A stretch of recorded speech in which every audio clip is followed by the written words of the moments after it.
Hello students, आज का हमारा टॉपिक है कार्बन नैनो ट्यूब। स्टूडेंट्स, आज का जो हमारा टॉपिक है ये हमारा लास्ट टॉपिक है यूनिट 4 का, और एग्ज़ाम पॉइंट ऑफ व्यू से ये टॉपिक बहुत ही इम्पॉर्टेंट है, तो इसे आप ध्यान से समझिएगा। और इस टॉपिक को करने के बाद स्टूडेंट्स हमारा जो सिलेबस है सॉलिड स्टेट फिज़िक्स का फर्स्ट, सेकंड, थर्ड, फोर्थ चारों यूनिट्स हमारे कंप्लीट हो जाते हैं। और उसके बाद अब हम लोग जो स्टार्ट करेंगे, हम लोग टेस्ट स्टार्ट करते हैं या रिवीजन स्टार्ट करते हैं, वो जैसे भी होगा मैं आपको बता दूंगी। तो अभी के लिए हम पढ़ते हैं हमारा लास्ट टॉपिक। देखिए स्टूडेंट्स, कार्बन नैनो ट्यूब हमारे पास क्या होता है। देखो स्टूडेंट, कार्बन नैनो ट्यूब्स में इसमें बेसिकली हम लोग क्या करते हैं, कार्बन और कार्बन के बॉन्ड की बात करते हैं। कार्बन और कार्बन का जो बॉन्ड की हम बात करेंगे तो हमारे पास क्या होता है, इसमें हमारे पास ये एक तरह का होता तो कार्बन है, पर ये एक स्पेशल फॉर्म ऑफ कार्बन होती है। तो कार्बन और कार्बन मॉलिक्यूल्स आपस में मिलकर एक ऐसी फॉर्म बना लेते हैं कार्बन की कि हमारे पास इसकी मैकेनिकल प्रॉपर्टीज़ हमारे पास इतनी ज़्यादा होती हैं कि हम इसको एप्लीकेशंस में फ़र्दर यूज़ कर सकते हैं। ठीक है, तो इसी को बोलते हैं कार्बन नैनो ट्यूब्स। तो कार्बन नैनो ट्यूब्स में बेसिकली क्या होता है, कार्बन कार्बन बॉन्ड्स की बात करते हैं। और ये कार्बन कार्बन बॉन्ड्स बनते कैसे हैं, इसकी फॉर्मेशन कैसी होती है, हम लोग ये भी स्टडी करेंगे। हमारे पास 3 हम मेथड पढ़ेंगे। और कार्बन नैनो ट्यूब्स की मैकेनिकल प्रॉपर्टीज़ इतनी ज़्यादा अच्छी होती हैं कि इसकी जो होती है, जैसे अगर हम मान लीजिए बाई चांस किसी एक मटेरियल से अगर मान लीजिए हम कंपैरिजन करते हैं, जैसे मान लो मैंने एग्जांपल लिया स्टील का, तो ये स्टील से इतना ज़्यादा लाइटर होता है। और स्टील से इसकी अब हम कह सकते हैं इसकी जो डेंसिटी होती है इतनी ज़्यादा मतलब कि ज़्यादा डेंसिटी स्टील के कंपेरेटिवली इसकी बहुत ज़्यादा होती है। स्टील के कंपेरेटिवली बहुत ही हल्का होता है। तो इस तरह से कुछ प्रॉपर्टीज़ हैं हम लोग पढ़ेंगे। देखिए सबसे पहले हम लोगों ने देखिए, मैंने यहाँ पे क्या लिखा हुआ है कि CNT is manufacturing carbon in the form of a cylinder of carbon atom covalently bonded together. ठीक है, तो इसमें क्या होता है, कोवलेंट कोवलेंट बॉन्ड जो बने होते हैं और ये बॉन्ड हमारे पास कोवलेंटली बॉन्ड होते हैं configurationally equivalent to a 2D sheet of graphite called graphene. Graphene भी हमारे पास कार्बन से मिलके बनता है। तो जैसे कि मान लीजिए हमारे पास कोई 2D शीट होती है, वो ग्रेफाइट भी बनता है। ठीक है, तो उसके बाद देखिए क्या लिखा हुआ, जैसे कि मैंने कहा था carbon nano tubes exhibit extra ordinary mechanical properties. मैंने बताया था कैसे। देखिए ये कह रहा है कि it's young modulus is over 1 टेरापास्कल। देखिए इसका यंग मॉडुलस जो होता है 1 टेरापास्कल का होता है। स्टूडेंट आपने यंग मॉडुलस पढ़ा होगा। यंग मॉडुलस में हम लोग जैसे कि पढ़ते होते हैं, एक होता है स्ट्रेस, एक होता है स्ट्रेन।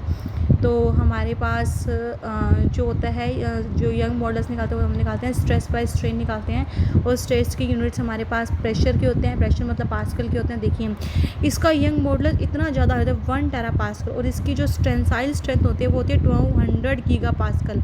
जिस तरह से डायमंड स्टिफ होता है उसी तरह से कार्बन नैनो ट्यूब भी हमारे पास स्टिफ होती है। ठीक है, तो देखिए इसकी इतनी ज़्यादा मैकेनिकल प्रॉपर्टीज़ के कारण ही हम लोग यूज़ करते हैं कार्बन नैनो ट्यूब्स।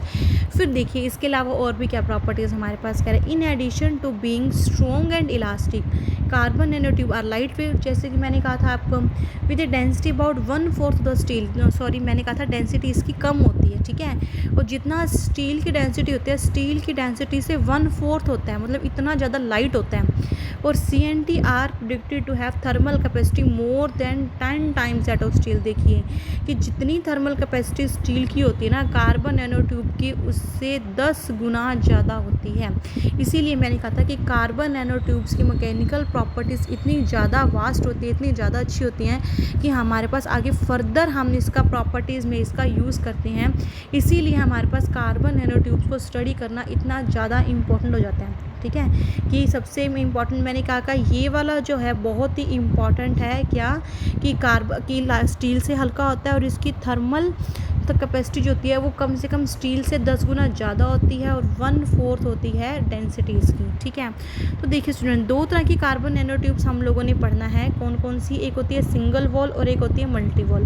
बिल्कुल सिंपल है। देखो सिंगल वॉल में हमारे पास क्या होता है, सिंगल वॉल में हम सिंगल एक एटम्स की बात करते हैं। इसमें 2 तरह के बनते हैं। सिंगल वॉल ट्यूब में 2 तरह के कार्बन नैनो ट्यूब्स होते हैं। एक तो होती है हमारे पास आर्म चेयर, जैसे हम चेयर जैसी शेप होती है उस तरह से हमारे पास मॉलिक्यूल्स की अरेंजमेंट होती है, कार्बन एटम्स की अरेंजमेंट होती है, मतलब कार्बन कार्बन बॉन्ड आपस में अटैच होते हैं। और एक हम लोग पढ़ते हैं इसी में एक होते हैं हमारे पास जिग जैग। जैसे जिग जैग आप लोगों ने पढ़ा होगा किस तरह से बनता है, कुछ जिग जैग हमारे पास कुछ इस तरह से बनता है। तो इसी तरह जिग जैग की शेप में कार्बन एटम्स एक दूसरे से अटैच होते हैं। तो इस तरह से हम लोग इसको स्टडी करते हैं। CSWCNT में 2 तरह की होती है, कौन कौन सी, ये देखिए यहाँ मैंने बना भी रखा है। ये देखिए ये है आर्म चेयर और ये है हमारे पास जो सेकंड है इसका नाम है हमारे पास जिग जैग। ये देखो ये शेप बनी हुई, देखो ये इस तरह से और इस तरह से हमारे पास चेयर की शेप होती है। इस तरह की शेप से मॉलिक्यूल अटैच होते हैं। तो सारे मॉलिक्यूल्स को जब हम इस तरह की शेप में अटैच करेंगे तो हमारे पास कुछ इस तरह से हमारे पास शेप बन के आ जाती है। अब आप सोचेंगे कि एग्ज़ाम्स में ये बना क्या ना, तो स्टूडेंट्स आप एग्ज़ाम्स में ये बता देना कि हमारे पास आर्म चेयर होती है, इस तरह की शेप बना देना, ठीक है, तो कोई दिक्कत नहीं है, वो भी चल जाएगा। तो देखिए ये मेरे पास है जिग जैग, ये देखिए, ठीक है, इस तरह से हमारे पास जिग जैग मोशन में हमारे पास कार्बन एटम्स जो होते हैं वो अटैच होते हैं। तो ये तो होता है SWCNT। इसके कुछ डायमेंशंस हमारे पास दे रखे हैं, वो देख लीजिए जो कि आपको लर्न करने हैं। इसका डायमीटर होता है हमारे पास 2 नैनोमीटर और इसकी लेंथ होती है 100 micrometer, making it effectively a 1D structure called a nanowire. ये एक 1D स्ट्रक्चर बनाता है जिसको बोलते हैं नैनो वायर। किसकी हेल्प से बनाएगा, 2 तरह की शेप से बना सकता है, एक तो आर्म चेयर और एक हम बना सकते हैं जिग जैग, ठीक है। तो आगे एग्जांपल दे रखे हैं एक्स की आर्म चेयर और zigzag nanotubes. Exam point of view से अगर आप इतना लिख देंगे तो ये सफिशिएंट होगा स्टूडेंट्स। ज़्यादा अगर आप नहीं लिखेंगे तो कोई बात नहीं, पर जितना मैंने आपको जो थोड़ा सा लिखवाया है बिल्कुल, तो ये ज़रूर लिख के आना है अगर आपके पास आता है single wall carbon nano tubes, ठीक है। आप देखिए फिर उसके बाद है हमारे पास MWCNT। देखिए MWCNT का मतलब क्या होता है, हमारे पास M का मतलब है मल्टीपल, ठीक है, यहाँ पे मल्टीपल वर्ड यूज़ करते हैं, इसको बोलते हैं multiple wall carbon nano tube बोलते हैं, ठीक है। ऐसे मल्टीपल कार्बन नैनो ट्यूब्स का एग्जाम्पल होता है हमारे पास कायरल नैनो ट्यूब्स, इसके एग्जाम्पल्स होते हैं, ठीक है। देखिए इसके डायमेंशंस पढ़ते हैं। देखिए ये कह रहा है consist of several nested coaxial single wall tubes, मतलब कि कोएक्सियल का मतलब होता है जिसकी एक्सिस सेम होती है, मतलब काफ़ी सारे सिंगल वॉल ट्यूब्स लेंगे जो सेम एक्सिस पे होंगी। The arrangement of carbon atoms in the hexagonal network of MWCNT has outer diameter, याद रखना आपको, 2 से 20 नैनोमीटर का होता है। इनर डायमीटर होता है 1 से 3 नैनोमीटर का होता है, which is slightly larger than the interplanar distance in graphite, मतलब ग्रेफाइट की क्रिस्टल का जो इंटरप्लेनर डिस्टेंस होता है उससे ज़्यादा होता है, ठीक है। इंटरप्लेनर स्पेसिंग को हम लोग D से डिनोट करते हैं, मैंने आपको बता रखा है। तो ये हमारे पास कुछ बनेगा इस तरह से हमारे पास कार्बन नैनो ट्यूब, सॉरी इसको बनेगा क्या बोलते हैं, multi wall carbon nano tube. इसमें हमारे पास सिंगल वॉल ट्यूब्स को, काफ़ी सारे सिंगल वॉल ट्यूब्स को यूज़ करते हैं और उस तरह से हमारा बना देंगे MWCNT, ठीक है। तो ये आप बना देंगे, तो इस तरह से, ये तो मैंने आपको बता दिया इसके एग्जाम्पल। अब स्टूडेंट हमारे पास बात आती है, ये तो मैंने आपको बता दिया कि कार्बन नैनो ट्यूब में कार्बन कार्बन बॉन्ड अटैच होते हैं कोवलेंटली, और एक होते हैं सिंगल और एक होता है मल्टी। अब ये बनाना कैसे है ये तो मैंने आपको बता दिया। जैसे कि मान लीजिए, ये तो वही बात हुई ना, जैसे मान लीजिए आपने बिल्डिंग तैयार करनी है, ये तो मैंने आपको जो मैंने आपको बताया वो मैंने आपको बताया एक तरह का मैप, एक तरह की हमारे पास आउटलाइन तैयार हो गई है, ठीक है। आउटलाइन तो तैयार होगी, अब आप लोगों को ये समझना है कि अब इसको बनाना कैसे, बनाने के लिए अब आप क्या लगेंगे, अगर आपके पास किसी भी घर का मैप आ गया है, अब उस मैप को आप कैसे बनाएंगे, उसके अंदर आपका जो घर के लिए जो भी कंस्ट्रक्शन जो मटेरियल चाहिए होता है उसको लगा दोगे, तभी आपके पास आपका घर बनकर तैयार होगा। तो वही सेम चीज़ है, आपने मैप तैयार कर लिया, अब हमें ये तो पता होना चाहिए कि इस तक हमने पहुंचना कैसे है। तो इसके लिए स्टूडेंट्स हमारे पास देखिए 3 मेथड हैं, मैंने यहाँ पर लिखा हुआ है कि now we will study the 3 methods, इस जो कि हमें CNT की फैब्रिकेशंस में हेल्प करेंगे। देखिए वो कौन कौन सी हैं, बहुत ही सिंपल सी तीनों टेक्निक्स हैं। तीनों टेक्निक्स में हमने क्या करना है, हमने कार्बन कार्बन, हमें क्या चाहिए, कार्बन कार्बन जो बॉन्ड है, कार्बन कार्बन को कोवलेंटली या फिर दोनों को अटैच करवाना है, हमें ये करना है। देखिए सबसे पहले हमारे पास एक आता है पल्स्ड लेज़र वेपोराइजेशन, बिल्कुल आसान है। देखिए स्टूडेंट, पहले मैं आपको डायग्राम से समझाती हूँ। देखो ये एग्जांपल है मेरे पास पल्स्ड लेज़र का। देखो स्टूडेंट, यहाँ मैंने रखी हुई है लेज़र, ठीक है। और ये जो सारी बाउंड्री दिख रही है जैसे मैंने लिखा हुआ है, ये मेरे पास है क्वार्ट्ज की ट्यूब। इट्स क्वार्ट्ज की ट्यूब के अंदर मैंने एक तो रखा हुआ है ग्रेफाइट का टारगेट। ग्रेफाइट का टारगेट मतलब इसमें मेरे पास क्या है, ठीक है, ग्रेफाइट का टारगेट रखा हुआ है। और इस ग्रेफाइट के टारगेट के अंदर मेरे पास CO और Ni हम लोग यूज़ कर रहे हैं, वो हम लोग यूज़ कर रहे हैं एज ए कैटलिस्ट, ठीक है। और ये जो है ये मेरे पास है वाटर कूल्ड कॉपर कलेक्टर। और अब देखिए कैसे ये सारा कुछ मैंने बता दिया इसमें क्या क्या यूज़ हो रहा है। अब देखिए कैसे होगा, जैसे ये लेज़र हमारे पास ग्रेफाइट टारगेट के ऊपर पड़ेगी, जैसे ये लेज़र ग्रेफाइट टारगेट के ऊपर पड़ेगी तो हमारे पास क्या होगा, यहाँ से जो जैसे ही ग्रेफाइट टारगेट के ऊपर हमारे पास ये पड़ेगी तो ग्रेफाइट टारगेट से हमारे पास क्या हो जाएगा, कार्बन इसके जो हमारे पास देखिए यहाँ पे मैं एक बार आपको रीड करके बताती हूँ, पहले जो मैंने आपको समझा दिया वो बताती हूँ। पहले देखिए, a quartz tube is filled with argon and a graphite placed in it, ठीक है। The tube is heated to 1200 degree centigrade on one side of this quartz. Water cooled collector is also test. ये सब कुछ वही लिखा है जो अभी मैंने आपको बताया था कि क्या क्या हमने लिखा है। फिर देखिए क्या कह रहा है, the graphite target also contains CO and Ni that act as catalytic nucleation for the formation of the tube, that is catalytic की तरह काम करेगा। फिर देखिए क्या कह रहा है हमारे पास कि when a laser aimed at the block of carbon vaporising the graphite take place, ठीक है। जैसे ही इस लेज़र को मैंने ग्रेफाइट के ऊपर डाला तो मेरे पास ये क्या होगा, इस ग्रेफाइट का वेपोराइजेशन होना स्टार्ट हो जाएगा।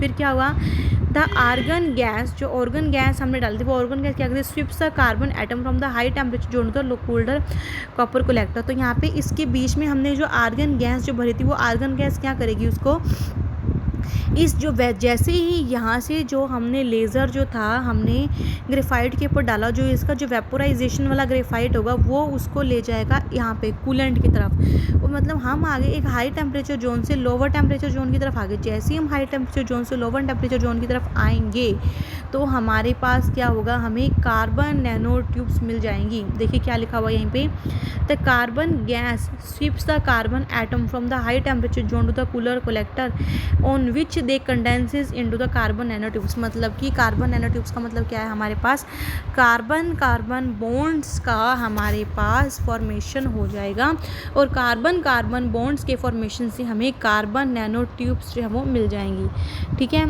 अब इसके बाद देखिए दो टेक्निक्स हो गए, बहुत ही आसान है ये भी। देखिए ये पहले वाले से भी आसान है। देखिए एक इसका नाम है हमारे पास केमिकल वेपोर डिपोजिशन। देखिए केमिकल वेपोर डिपोजिशन, इसमें समझिए, इन दिस मेथड हाइड्रोकार्बन से methane gas flows into a heated cylinder 11 degree centigrade atmosphere pressure containing substrate caustic catalyst such as iron particle। इसमें हम लोग क्या यूज़ कर रहे हैं, मीथेन गैस यूज़ कर रहे हैं। तो मीथेन गैस में हमारे पास क्या होगा, C और H बॉन्ड कनेक्ट होंगे, मतलब कार्बन और हाइड्रोजन बॉन्ड हमारे पास आपस में कनेक्टेड है, ठीक है। उसको एक सिलेंडर में डाल दिया जहाँ पे टेम्परेचर सेट कर दिया 1100 डिग्री सेंटीग्रेड और वहाँ पे हम लोग जो है एक कॉटेड कैटलिस्ट यूज़ कर रहे हैं, एक आयरन पार्टिकल यूज़ करेंगे जो कि हमारे पास है एक कैटलिस्ट का यूज़ करेंगे। यहाँ पे ये कह रहा है जैसे ही टेम्परेचर 1100 डिग्री सेंटीग्रेड होगा तो हमारे पास कार्बन एटम और हाइड्रोजन एटम्स के बीच में जो बॉन्ड है वो हमारे पास बॉन्ड ब्रेक हो जाएगा। तो जैसे ही वो ब्रेक होगा, अब C और H बॉन्ड पहले आपस में कनेक्टेड थे, अब कोई भी H बॉन्ड C के साथ कनेक्टेड हमारे पास नहीं होगा और जो नहीं होगा तो हमारे पास क्या होगा, वो उसको ब्रेक कर देगा। जो कार्बन कार्बन जो बॉन्ड होंगे वो क्या करेगा, अब हमारे पास फिर यहाँ पे देखिए उसके बाद लिखा हुआ है हमारे पास कि दिस कार्बन एटम्स, कौन से कार्बन एटम, जहाँ पे हमारे पास C और H का बॉन्ड अब हमारे पास ब्रेक हो चुका है। फिर ये कह रहा है the carbon atom then condenses on the cooler substrate, ठीक है, और where they bond to other carbon atom forming nanotube. तो यहाँ से हमारे पास जैसे ही कार्बन और हाइड्रोजन एटम का बॉन्ड जो है वो ब्रेक होगा, अब मेरे पास कार्बन एटम्स जो होंगे वो मेरे पास कंडेंस हो जाएंगे कूलर सबस्ट्रेट के ऊपर।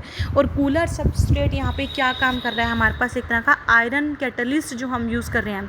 तो कार्बन कार्बन बॉन्ड्स फिर से फॉर्मेशन हो जाएगा और कार्बन कार्बन बॉन्ड्स के फॉर्मेशन से हमारे पास SWCNT और MWCNT हम लोग बना लेंगे। देखो स्टूडेंट दोबारा से बता रही हूँ क्या होता है, मीथेन गैस को यूज़ करेंगे। देखिए मैं एक बार पढ़ के बताती हूँ आपको। In this method a hydrocarbon से methane gas flows into heated cylinder 1100 degree centigrade atmospheric pressure containing substrate coated catalyst such as iron particle. At this temperature, the bond between the carbon atoms and the hydrogen atoms in the methane molecules are broken, resulting in carbon atoms with no hydrogen gas atom attached.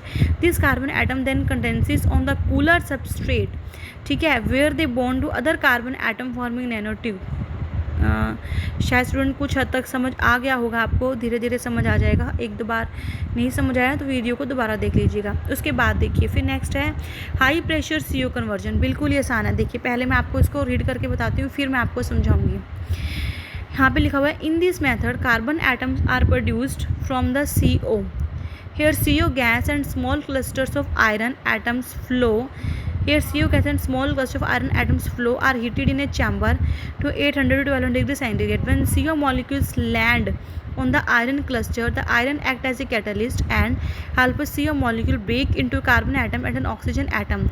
The carbon atom bonds with other carbon atom to start the formation of nanotube lattice, and the oxygen atom joins with other CO molecule to form CO2 gas, which then floats off into the air. A high pressure is maintained to speed up the growth 10 atmospheric of the atom. This method is used for the bulk production of SWCNT.